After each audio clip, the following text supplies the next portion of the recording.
몇 해 전 어머니의 다리를 보고 가슴이 철렁 내려앉았습니다. 종아리며 팔뚝이며 살이 하얗게 일어나 있었고 손톱으로 긁은 자국이 군데군데 상처처럼 번져 있었죠. 매일 꼬박꼬박 씻으시던 분이었어요.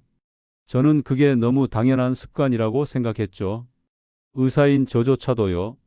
그런데 어느 날부터인가 어머니가 밤마다 잠을 설쳤습니다.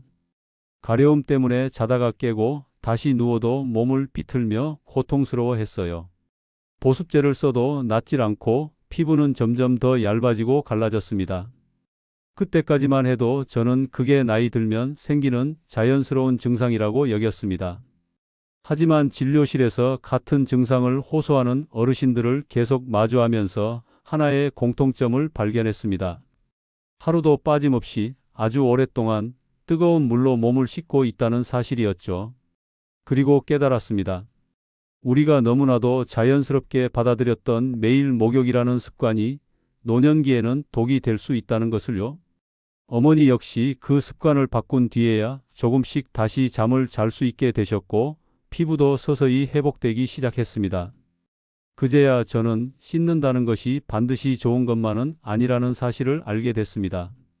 이 영상을 끝까지 보시면 여러분의 가족에게도 여러분 자신에게도 정말 중요한 변화가 찾아올 수 있습니다. 깨끗이 씻고도 더 아픈 이유, 밤마다 잠을 설치게 되는 이유, 점점 말라가는 피부와 어지러움의 원인까지 이 이야기 안에 그 모든 해답이 들어 있습니다. 구독, 좋아요 꾹 눌러주세요. 여러분의 삶에 탄탄한 건강이 함께할 거예요. 김분자 할머니는 올해 79세입니다. 손주가 놀러 올 때마다 긴 소매 옷을 꺼내 입습니다. 긁힌 자국이 많아서 보기 흉하다고 아이 앞에서는 팔을 잘 안 드시려고 하시죠. 등을 벽에 비비기도 하고 허리를 긋느라 밤에 잠을 설치기도 합니다. 그런데 할머니는 누구보다 청결하신 분이에요. 하루 2번 뜨거운 물로 목욕하고 비누로 구석구석 꼼꼼히 씻으십니다. 그렇게 살아오신 지 50년이 넘었습니다. 저희 진료실에 처음 오셨을 때 할머니는 이렇게 말씀하셨어요. 나는 깨끗이 씻고 있는데 왜 이렇게 가렵고 따갑고 잠도 못 자는 걸까요? 진찰을 해보니 피부는 마치 말라붙은 흙처럼 거칠고 갈라져 있었습니다. 보습제가 전혀 흡수가 안 되는 상태였죠. 그제서야 할머니는 묻기 시작하셨어요. 혹시 너무 자주 씻어서 그런 걸까요? 그 질문에 저는 고개를 끄덕였습니다. 맞습니다, 할머니. 지금부터는 이틀에 한 번만 미지근한 물로 짧게 씻으세요. 그리고 씻고 나서는 꼭 보습제를 발라주세요. 처음엔 믿지 않으셨죠? 깨끗해야 건강하다는 말을 평생 믿고 살아오셨으니까요. 하지만 결국 목욕 횟수를 줄이셨고 2주 만에 밤에 잠을 자게 되셨습니다. 한 달 후에는 손주 앞에서도 소매를 걷고 웃으셨어요. 피부는 우리 몸의 첫 번째 방어선입니다. 그리고 나이가 들수록 그 방어막은 얇아지고 회복도 느려집니다. 젊을 때는 매일 씻어도 금방 회복되던 피부가 노년기엔 하루 만에 회복되지 못합니다. 그 상태에서 매일 뜨거운 물로 비누칠을 하면 피부는 버티질 못합니다. 몸이 자꾸 가렵고 밤마다 잠이 안 오고 긁다가 상처가 나고 피가 맺힌다면 혹시 너무 자주 씻고 계신 건 아닌지 한번 돌아보셔야 합니다. 그게 여러분 탓이 아닙니다. 오히려 그동안 너무 열심히, 너무 깨끗하게 살아오신 결과일 수도 있습니다. 김분자 할머니처럼 작은 습관 하나만 바꿔도 피부는 다시 살아날 수 있습니다. 그리고 그 변화는 잠, 식사, 움직임, 삶의 모든 질까지 바꾸기 시작합니다. 다음 이야기에서는 이 단순한 습관이 어떻게 낙상과 심장사고로까지 이어질 수 있는지 제가 직접 목격한 사례와 함께 말씀드리겠습니다. 이춘복 할아버지는 올해 76세입니다. 서울 변두리 작은 연립주택에서 혼자 사시는 분이에요. 식사도 청소도 목욕도 혼자서 다 하십니다. 늘 아침에 일어나면 하루를 뜨거운 물로 시작하셨어요. 땀이 한번 나야 속이 풀려라며 수십 년 동안 그렇게 사셨어요. 그런데 어느 날 저녁 평소처럼 목욕을 하시다가 욕실에서 휘청하셨습니다. 순간 눈앞이 새하얘졌고 다리가 풀려 그대로 주저앉으셨죠. 다행히 욕조 옆 세면대를 붙잡으면서 큰 사고는 피했지만 그날 이후 어지럼증은 자주 찾아왔습니다. 아무렇지도 않다가 갑자기 핑 돌아요. 그냥 쓰러질 것 같아요. 그렇게 제 진료실에 오신 할아버지를 보고 저는 바로 짐작했습니다. 할아버지, 뜨거운 물 때문에 혈압이 떨어지신 거예요. 다음엔 머리를 부딪힐 수도 있어요. 이게 단순한 어지럼이 아닙니다. 실제로 병원에 실려오는 어르신 낙상 사고 중 상당수가 욕실에서 발생합니다. 대부분이 어지러움으로 중심을 잃고 쓰러지시는 거죠.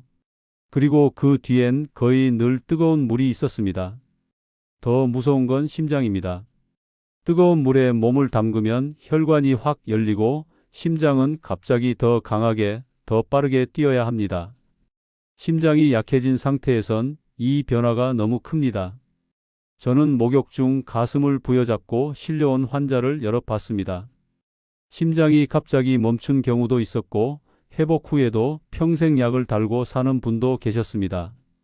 이춘복 할아버지도 그날 이후로 목욕 습관을 완전히 바꾸셨습니다.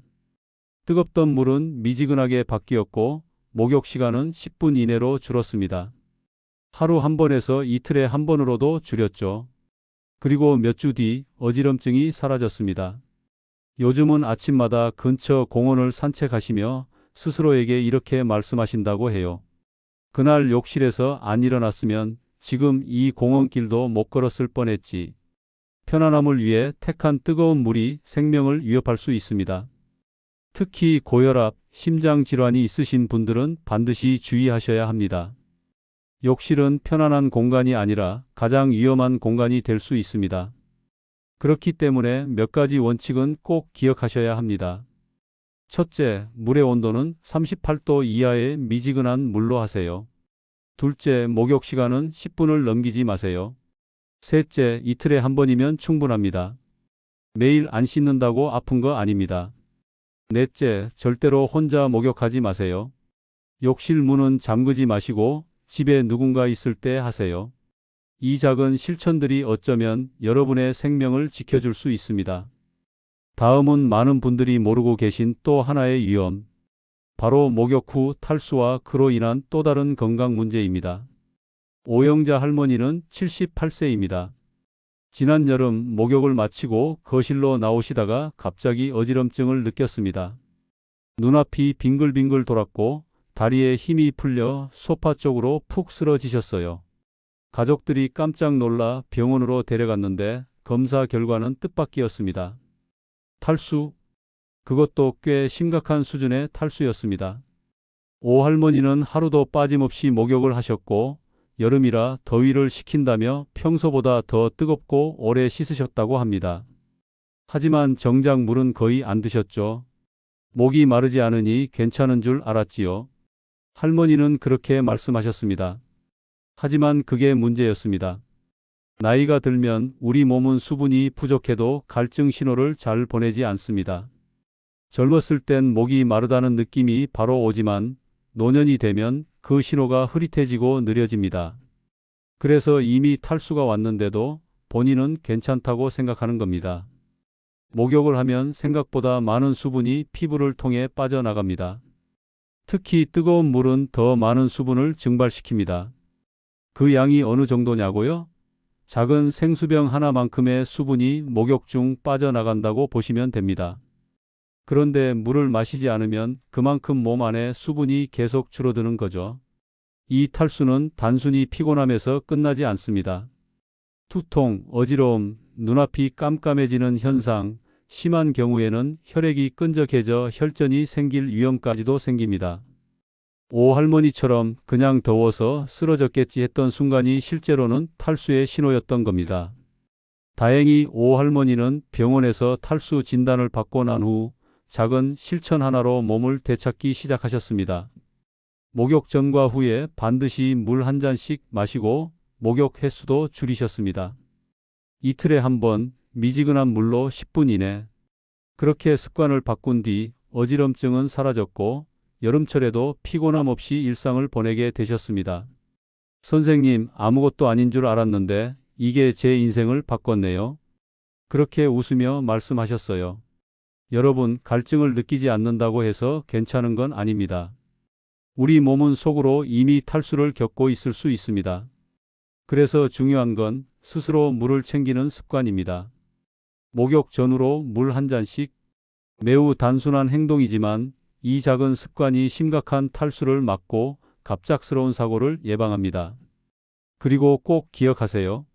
어르신들은 스스로 갈증을 인지하기 어려우므로 가족분들이 자주 물을 권해주시고 챙겨주시는 게 무엇보다 중요합니다.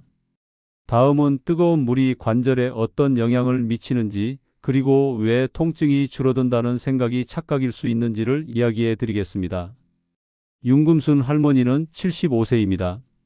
평생 전통시장에서 일하셨고 무릎이 아프기 시작한 건 60 넘어부터였습니다.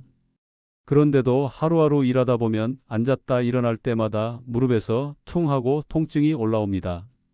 저녁마다 무릎을 쥐고 앉아 한숨을 쉬시다가 결국 한 가지 방법을 찾으셨죠. 뜨거운 물 반신욕이었습니다. 몸을 데우면 좀 괜찮더라고요. 그 말처럼 처음엔 정말 효과가 있었대요. 뜨끈하게 목욕하고 나오면 통증이 줄었고 피로도 사라지는 것 같았죠. 그런데 몇 달이 지나면서부터 이상한 변화가 시작됐습니다. 무릎이 붓고 아침엔 딛기도 어려워졌고 심지어 밤에도 쑤셔서 잠을 설칠 지경이었죠. 진료실에 오셨을 때 윤 할머니는 이렇게 말씀하셨어요. 선생님, 반신욕을 안 하면 못 살 것 같았는데 요즘은 하고 나면 더 아픈 것 같아요. 저는 조심스럽게 설명드렸습니다. 할머니, 뜨거운 물은 처음엔 근육을 풀어줘서 덜 아픈 것처럼 느껴지지만 그 열이 염증을 더 자극할 수 있어요. 특히 관절 안이 붓고 있는 상태에선 오히려 상태가 더 악화될 수 있습니다. 관절염은 단순한 통증이 아니라 관절 안의 염증입니다. 그런데 계속 뜨거운 물에 노출되면 그 염증이 가라앉지 못하고 더 활활 타오르죠. 윤 할머니는 매일 반신욕을 하면서 무릎 안에 불을 지피고 계셨던 겁니다. 게다가 70대의 무릎은 이미 연골이 닳고 약해진 상태입니다. 그런 상태에서 매일 뜨거운 물로 열을 가하면 연골은 더 쉽게 손상됩니다. 마치 갈라진 벽에 계속 뜨거운 바람을 쐬면 벽이 점점 더 부서지듯이요. 그 이야기를 들은 윤 할머니는 말없이 고개를 끄덕이셨습니다. 그리고 목욕 습관을 바꾸셨습니다. 뜨거운 물 대신 미지근한 물로 매일이 아닌 이틀에 한 번. 그 대신 아침마다 물리치료사에게 배운 간단한 스트레칭을 10분씩 하셨죠. 3주가 지나자 무릎 붓기가 눈에 띄게 가라앉았고 한 달 뒤엔 장도 편하게 다니게 되셨습니다. 선생님, 그동안 내가 잘못하고 있었네요. 따뜻하면 좋은 줄만 알았지. 여러분, 관절이 아플 때마다 뜨거운 물을 찾으셨다면 한번 생각해 보셔야 합니다. 그 뜨뜻한 위로가 실제로는 관절을 더 아프게 만들고 있었을지도 모릅니다. 관절 통증이 있다면 목욕은 짧고 미지근하게, 때로는 차가운 찜질이 염증을 가라앉히는데 더 효과적일 수 있습니다. 그리고 꼭 기억하세요. 가장 좋은 방법은 매일 무리하지 않는 가벼운 운동과 스트레칭입니다. 앉았다 일어나는 동작 몇 번, 벽을 짚고 다리 들기. 그런 작은 실천들이 관절을 살립니다. 다음은 5번째 위험입니다. 약을 먹고 목욕을 하면 왜 위험한지 실제 사례를 통해 말씀드리겠습니다. 약을 먹은 후 바로 목욕하면 생명을 위협할 수도 있습니다. 박희정 할아버지는 73세입니다. 혼자 사시고 아침이면 약을 드시고 욕실로 향하시는 게 일상이었습니다. 고혈압과 당뇨로 매일 약을 드시는데 목욕이 유일한 여유라고 하셨어요. 그날도 평소처럼 약을 삼키고 나서 바로 욕실로 들어가셨습니다. 그리고 15분 뒤 거실로 나오던 발걸음이 휘청였습니다.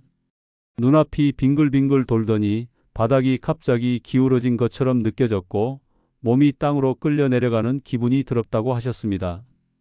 누웠다 일어나기만 해도 심장이 쿵 내려앉는 느낌, 그날은 그냥 주저앉으셨다고 해요. 다행히 근처에 사는 딸이 우연히 전화했고 응답이 없자 방문하러 왔다가 발견했습니다. 병원에 도착했을 땐 심각한 저혈압 상태였고 입술이 하얗게 질려 있었죠. 원인은 명확했습니다. 약 복용 직후 뜨거운 물 목욕. 제가 박 할아버지께 설명드렸습니다. 할아버지, 드신 약은 혈압을 떨어뜨리는 약이에요. 그런데 뜨거운 물도 혈관을 확장시켜 혈압을 더 떨어뜨립니다. 두 가지가 동시에 작용하면 심장이 버티지 못합니다. 이건 단순히 어지럽다는 정도의 문제가 아닙니다. 혈압이 급격히 떨어지면 뇌나 심장으로 가는 혈류가 줄어들고 순간적으로 의식을 잃거나 심지어 호흡 곤란, 실신으로 이어질 수 있습니다. 쓰러지는 게 끝이 아니라 머리를 부딪히면 뇌출혈 위험까지 생깁니다. 박 할아버지처럼 약을 드시는 어르신은 특히 조심하셔야 합니다.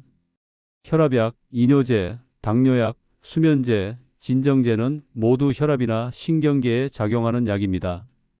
여기에 뜨거운 물 자극이 더해지면 몸은 버티지 못할 수 있습니다. 박 할아버지는 이후로 목욕 습관을 완전히 바꾸셨습니다. 약을 드신 뒤에는 꼭 이 시간을 기다리고 물은 미지근하게, 시간은 10분 이내로, 그리고 꼭 누군가 집에 있는 시간에만 목욕을 하시죠. 그날 딸이 안 왔으면 어땠을지 지금 생각해도 등에서 식은땀이 납니다. 여러분, 약을 드시고 계신다면 반드시 기억해 주세요. 첫째, 약 복용 후 2시간 이내엔 목욕을 피하세요. 둘째, 뜨거운 물 대신 미지근한 물로 짧게. 셋째, 목욕은 혼자 있을 때 하지 마세요. 가능하면 가족이 있는 시간에 하시고 욕실 문은 꼭 열어두세요. 이 작은 주의 하나하나가 누군가의 생명을 지킬 수 있습니다. 지금까지 매일 목욕이 건강에 미치는 5가지 위험에 대해 말씀드렸습니다. 이제 건강을 지키면서도 안전하게 목욕하는 방법을 정리해 드리겠습니다. 지금까지 제가 40년 넘는 진료 속에서 직접 목격하고 느끼고 깨달은 이야기들을 전해 드렸습니다. 매일 하는 목욕. 그 당연해 보이는 습관이 어느 순간 우리 몸을 천천히 조용히 무너뜨릴 수도 있다는 사실. 이제는 알고 계시겠죠? 그럼 어떻게 해야 할까요? 아주 어렵고 대단한 변화는 아닙니다. 오히려 사소하지만 꾸준한 습관의 변화가 여러분의 건강을 완전히 바꿔놓을 수 있습니다. 목욕은 매일이 아니라 이틀에 한 번이면 충분합니다. 특별히 더운 날이나 땀이 많이 난 날엔 가볍게 샤워만 하셔도 됩니다. 뜨거운 물보다는 손을 넣었을 때 따뜻한 해 정도로 느껴지는 미지근한 물이 더 안전합니다. 오래 목욕하실 필요도 없습니다. 10분 이내면 충분하고 시계를 옆에 두는 습관을 들이면 더욱 좋습니다. 약을 드신 후엔 최소 2시간은 지난 후에 목욕하시고 꼭 누군가 집에 있을 때 하세요. 절대로 문은 잠그지 마시고요. 물도 꼭 챙기셔야 합니다. 나이가 들면 갈증을 잘 느끼지 못하기 때문에 목욕 전과 후에 물 한 잔씩 마시는 걸 습관으로 만들어 보세요. 그리고 비누는 온몸에 바를 필요 없습니다. 필요한 부위만 순한 비누로 살살 닦아주시고 씻고 나서는 꼭 보습제를 발라주세요. 젊을 때보다 피부가 훨씬 더 건조해지기 쉬우니까요. 이게 바로 제가 추천드리는 건강한 목욕의 7가지 실천입니다.